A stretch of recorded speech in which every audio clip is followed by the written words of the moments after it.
तर मी एक भाऊ म्हणून, या सभागृहाचा एक सदस्य म्हणून माझ्या बहिणीची काळजी घेण्यासाठी मला जे काय बहिणीवरती जी काय इडापिडा आलेली आहे ती टळावी म्हणून हे पाठवत आहे. लिंबू तपासून घेते. लिंबू तपासून घ्या आणि नक्की हे प्रभावी आहे, कारण याच्यामध्ये माझ्या भावना चांगल्या आहेत.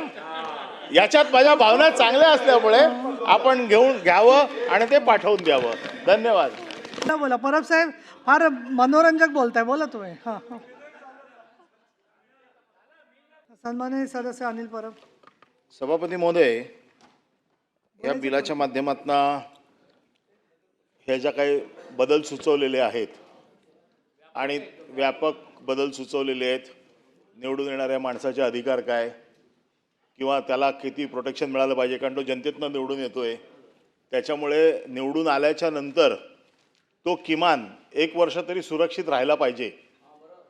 1 वर्ष सुरक्षा त्याला मिळाली पाहिजे, कारण 6 महिन्यात त्याला लगेच सिंपल मेजॉरिटीवरती काढून टाकलं जातं. आणि येतोय ना, मी विषयाकडे येतोय. आणि मग असं असुरक्षित भावनेने तो नगराध्यक्ष कसा काम करू शकतो?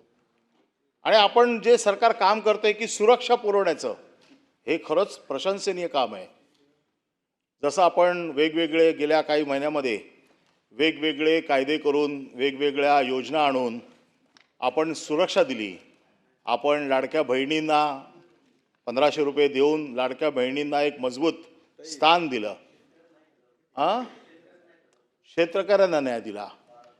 पण आज माझा विषय आहे की एवढ्या लाडक्या बहिणींना तुम्ही सुरक्षा देताय, त्यांचा एवढा मान सन्मान करताय, आणि एवढा मान सन्मान करत असताना एक नागरिक म्हणून माझं देखील कर्तव्य आहे की महाराष्ट्रातल्या प्रत्येक बहिणीची सुरक्षा राहण्यासाठी माझं कॉन्ट्रीब्युशन काय, हा प्रश्न माझ्यासमोर उभा आहे की मी माझ्या बहिणीची सुरक्षा राखण्यासाठी काय करू शकतो. जसं आदितीताई आमच्या बहीण आहेत, पंकजाताई इथे बसलेल्या आहेत, माधुरीताई बसलेल्या आहेत, पाठीमागे आणखीन माझ्या मोठ्या ताई बसलेल्या आहेत. तुमच्या सगळ्यांच्या सुरक्षिततेची जबाबदारी आहे. आणि सर्वोच्च स्थानी, अरे मी येतोय ना, सर्वोच्च स्थानी आपण बसलात. आणि म्हणून ह्या सगळ्या सुरक्षतेचा विषय ज्या बिलाच्या माध्यमातून तुम्ही जशी नगराध्यक्षांची सुरक्षा बघताय, आदितीताई मला ते नगराध्यक्ष होते ना, जिल्हा परिषद नाही, जिल्हा परिषदेच्या अध्यक्षा होत्या, आणि आता ह्या बिलामध्ये पण ती प्रोव्हिजन आहे. पण झालंय काय की त्या बिलामध्ये तुम्ही फक्त तेवढी काळजी घेतलेली आहे, पण पालकमंत्री म्हणून जर असं काय होणार असेल तर त्याची काळजी कोण घेणार? आणि सध्या हे तांत्रिक मांत्रिक युगामध्ये जे काय रायगड जिल्ह्यामध्ये तंत्र मंत्र अघोरी प्रकार जे काय चाललंय, 1 मिनिट थांबा जरा, सुरक्षेचा विषय, महिलांचा विषय नका घेऊ, काय थांबा ना. आणि माझ्या बहिणीची सुरक्षा, मला भीती वाटते, जाता येता कधी रस्त्यात अपघात होऊ नये, कुठला मंत्र त्यांच्यावरती येऊ नये, अघोरी प्रकार कुठले होऊ नये. म्हणून भावांचा आशीर्वाद म्हणून मी बाकी तर काय करू शकत नाही. खरं म्हणजे मी अंधश्रद्धा मानत नाही, परंतु मी सुरक्षा कवच माझ्या बहिणीला असावं. आणि ते सुद्धा रायगड जिल्ह्यामध्ये जे काय प्रकार सोशल मीडियावरती बघितले, जे काय अघोरी रेडे कापले गेले असतील, बैल कापले गेले असतील, बळी गेले असतील, अशा बळींपासनं माझ्या बहिणीला सुरक्षा मिळावी म्हणून आपलं सगळं मराठीमध्ये लिंबू हे सगळं देतात ना, हे आपल्या माध्यमातून मी त्यांच्याकडे पाठवतोय.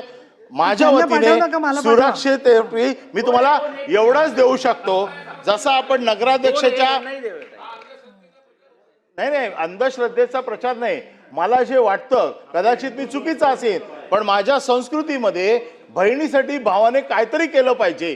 एक दुसरा कोणतरी बहिणीचा जर काय बरं वाईट त्याच्या मनात असेल आणि केवळ पालकमंत्री या एका पदासाठी, तर मी एक भाऊ म्हणून, या सभागृहाचा एक सदस्य म्हणून माझ्या बहिणीची काळजी घेण्यासाठी मला जे काय बहिणीवरती जी काय इडापिडा आलेली आहे ती टळावी म्हणून हे पाठवत आहे. लिंबू तपासून घेते. लिंबू तपासून घ्या आणि नक्की हे प्रभावी आहे, कारण याच्यामध्ये माझ्या भावना चांगल्या आहेत.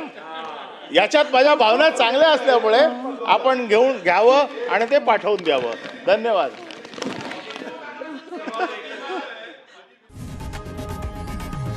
लोकशाही मराठी ऐका, पहा, जागरूक रहा.